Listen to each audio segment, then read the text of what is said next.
So we're in section 1.6. I'm moving my microphone. Keep forgetting to move it between sessions. Here we go. So we're talking about observational studies or surveys. There's two ways of collecting information. Turns out you would think there'd be more, but there's two ways. One way is you just go out and measure things. That's an observational study. And the other way is you gather subjects, you impose a treatment, and observe the response. That's a designed experiment. So in designed experiments, treatments are imposed by the experimenter to observe a response. So if you're wondering, say, which headache pain relief medication is better, aspirin, Tylenol, or what else might we pick? Aleve. You might get some headache sufferers together and then assign them randomly one of these pills to take when they get the headache. Of course, they're not going to get it all at the same time. So you send them home with a pill, and then when they get a headache, they take that pill as opposed to what they usually take.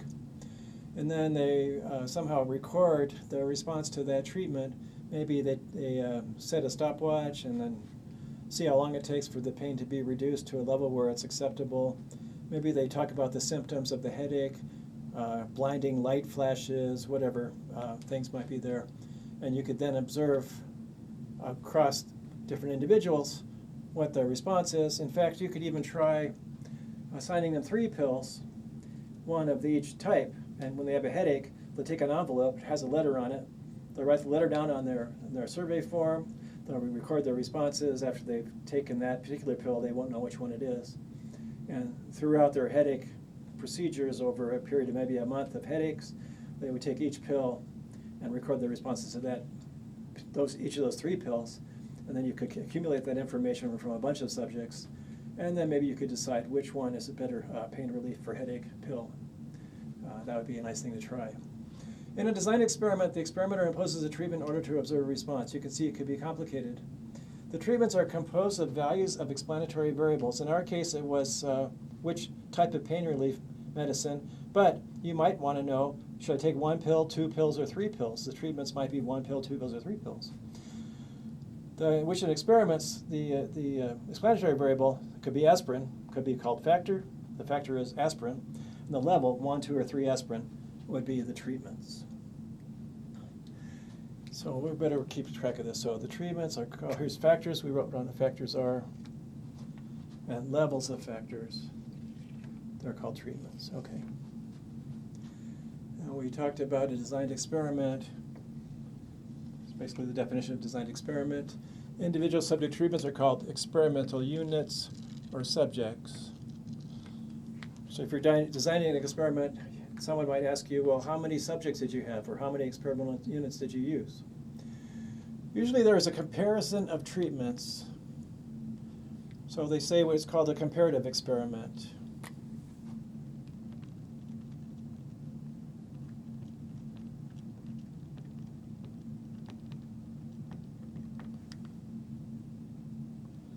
Comparative experiment. Often a baseline treatment is used and applied to what is called a control group. So the control group ordinarily would be the group getting the usual treatment, or maybe if there isn't a usual treatment, they're just being left alone. Maybe they get something that looks like a treatment, isn't. If that baseline has no active ingredient, it's called a placebo. And the reason for the placebo is this thing called the placebo effect.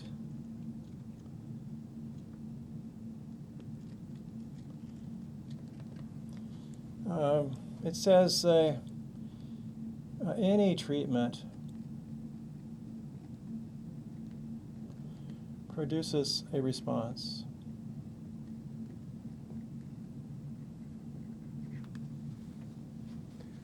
So the act of being treated produces a response.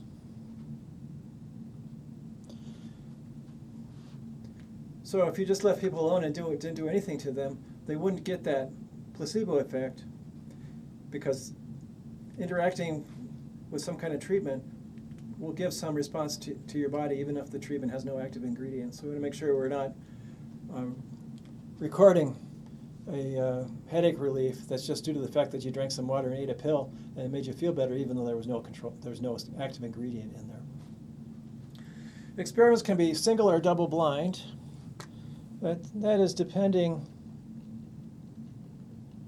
on who knows who got what treatment.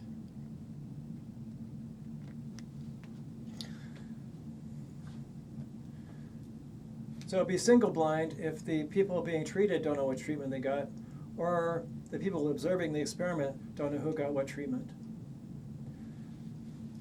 So you don't want to know, as the person recording the information, who got what treatment, because that might influence what you write down. And the subjects shouldn't know what they got, because that might impact how they feel. If you know you're getting the placebo instead of the real thing, you're going to go, well, of course I'm going to feel the same because I don't have any active ingredient in what I just ate. Double-blind. In a double-blind experiment, neither the experimenters nor the subjects know who got what.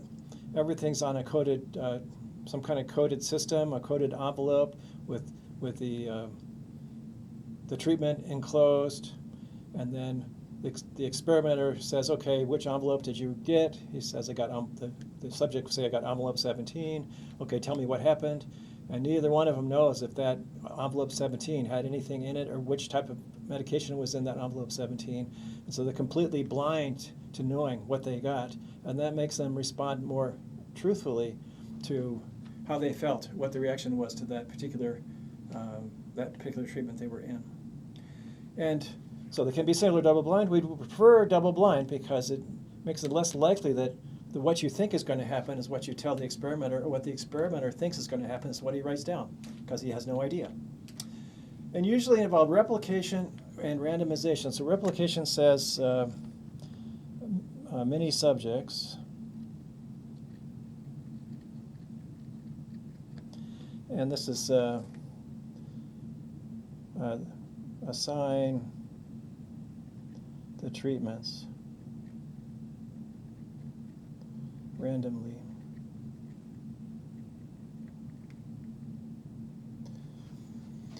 So ordinarily you'd have treatment groups. You have many subjects, you divide them into treatment groups.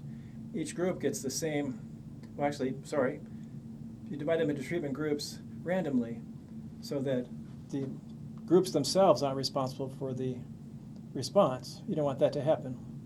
So once you've located some experimental subjects, and you say you're doing compare your different kinds of pain relief medicine, you would then randomly divide them into groups. And if this is how you're doing it, randomly divide into groups, each group would get one type of medication. That's one way to do it. So ordinarily, possibly you can't repeat the treatment to a person because it involves, say, something like a knee replacement surgery. You want to compare different kinds of knee replacements. You can't give the person all the different kinds of knee replacements. You're not going to do that. So you divide your knee replacement subjects into groups. You take your knee replacement subjects, you divide them into groups randomly, and then assign the treatments, each particular kind of knee replacement, each of those groups, but the subjects that were getting that kind of treatment would have been randomly selected from the big group. So you'd have many subjects, that's replication, and then you'd randomly assign the treatments to the groups. Randomly assign the treatments to the subjects. Or randomly create treatment groups and assign the treatments to the treatment groups, not randomly. Unmeasured variables are called lurking variables. Sometimes as you're doing an experiment, you realize that there was something that you should have measured that looks like it might be responsible for the response. So if you are doing the aspirin and Tylenol and whatever other pill you might be thinking, and then you're recording the results, you might have said, hey, wait a second, I should have recorded how much water they drank. Because the amount of water you drink might impact how well you recover from a headache. Or maybe I should have managed to control that and make them drink an entire 8-ounce glass of water, each person, so they get the same amount of water. So either you measure it or you control it. Measuring it means you could then look to see for people that drank about the same amount of water, which drug worked better, that could work. Or you can control it by making everybody drink the same amount of water. But if you don't do anything about it, you've got these lurking variables that could be responsible for the response. And it might not be the pills at all, it might just be how much water people drank with each pill that made them feel better. Okay, so that's the first slide of designed experiments. Looks like we took up a lot of space on the board. It just barely fits in there. I hope I have better luck next time, but here we go.